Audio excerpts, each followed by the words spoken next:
My favorite part of user experience design is when we get to have a player sit down and play the game and experience it regardless of the barriers they might face. Seeing players just overjoyed at the experience is one of the things that brings absolute joy to my heart. I hope that everything that we do to make accessibility better within the game, that's something that we can bring to as many people as possible.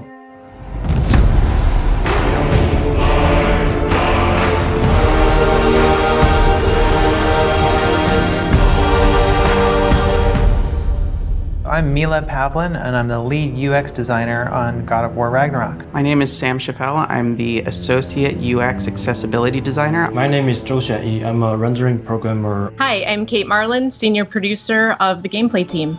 My primary job is to make sure that as I'm looking across the game, as features are developed, that designers and programmers and artists upfront are asking themselves, am I taking accessibility features into account while I'm designing this? Is there something I can add systemically that will help integrate this feature across the board? My job is to hook up everything and implement the accessibility features on the rendering side so that the designers are able to implement the features into the game. Great! I'll head across for a better look. User experience design allows us to look at accessibility from the user perspective. So we are the ones who are actually going into the game and looking at the different design problems that there are to solve within the game and figuring out ways that players can access that content regardless of anything that they might have a difficulty with because of accessibility concerns. Accessibility at its core is making sure that we allow folks who want to play a game to be able to access the game and all of its features. That allows players to have experiences that they might not otherwise be able to. From swinging your axe as Kratos to traversing the realms and experiencing the story. These features make it possible to do these things. People are no longer limited by their physical capabilities, and they will be able to enjoy the game just like anybody else.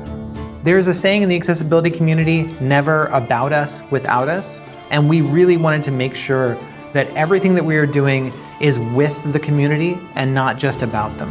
So we have to reach out to fans and understand what their needs are when it comes to accessibility concerns, and we have to reach out through consultants and playtesters to understand what things may be hindering someone from being able to complete the game.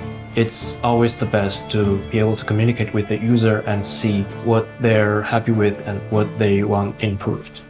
Some of the most inspiring things that I've seen that have made me want to think more about accessibility is seeing the stories that players have and how much it means to them when they're able to sit down with the game for the first time and play more than they ever thought they could.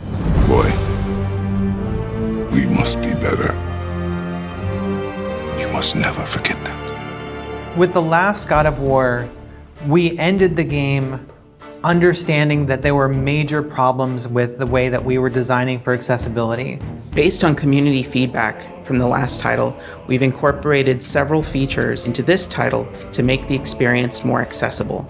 We talked to them about what they needed in order to play going forward, and we started to prioritize things very early in production.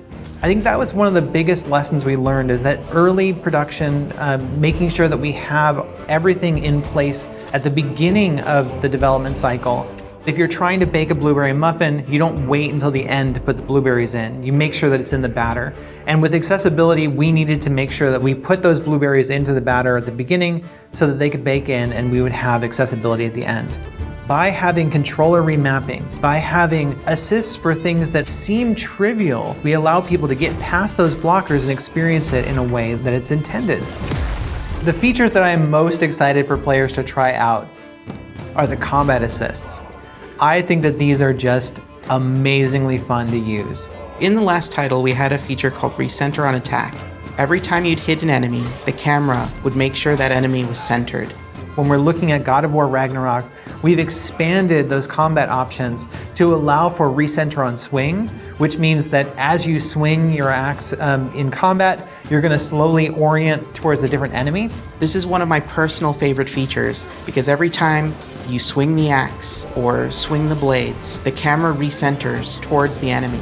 This allows players to go into a space, and if you have limited mobility or if you're unable to utilize the look controls, you can still target different enemies even though you're not hitting them. One of the most important areas of innovation that we have on God of War Ragnarok would be the increased controls access that we've allowed. So, for example, players are now more able to remap the controller and choose from a wider range of presets.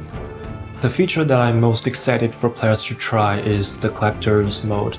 Collector's Mode highlights collectible objects in the game, such as ravens, so that they're much easier for players to find.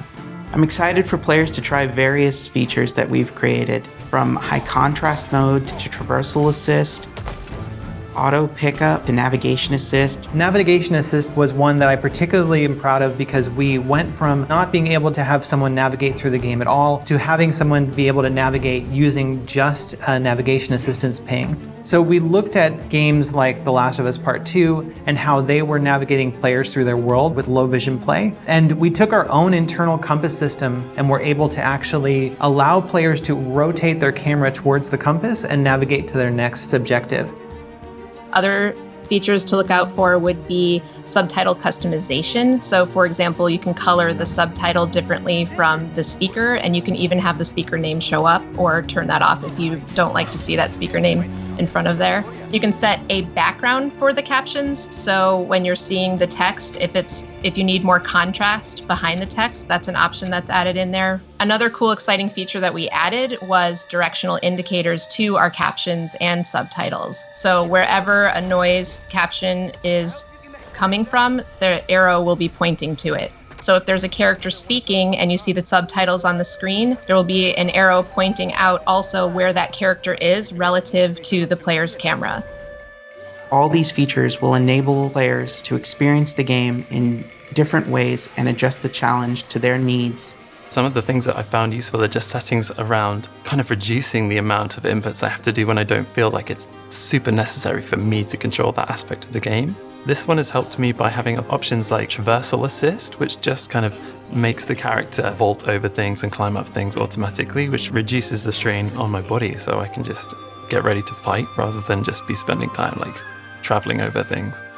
I think a big misconception people have about accessibility features is that they're only applied to certain people. It's not about making a game easy. It's not about adding cheats. Accessibility controls are beneficial for everyone. It's beneficial for people with disabilities to be able to better engage with the game, but also open up those menus and see what they can do for you. People think accessibility means easy mode, and it is absolutely not about easy mode. If someone is unable to use their hand, for example, it doesn't mean that they want a lower difficulty. They just need it to be able to set the controls in a way that allows them to use the controls differently.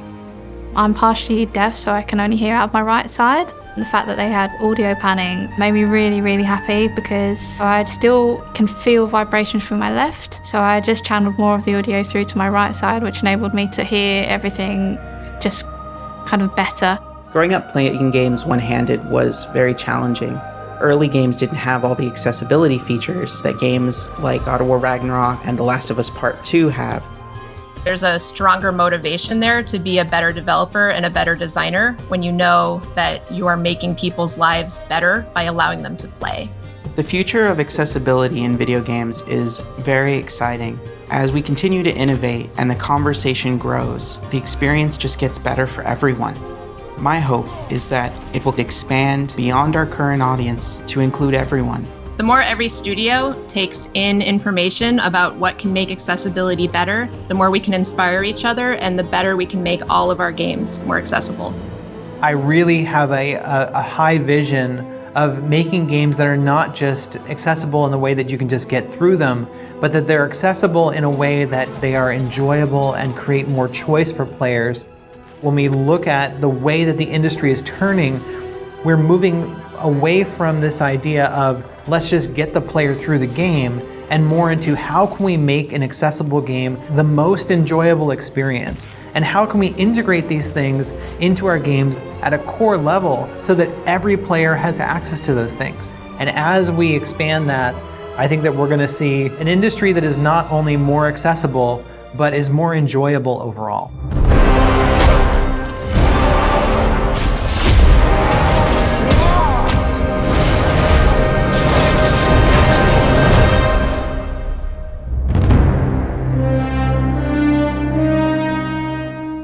テーション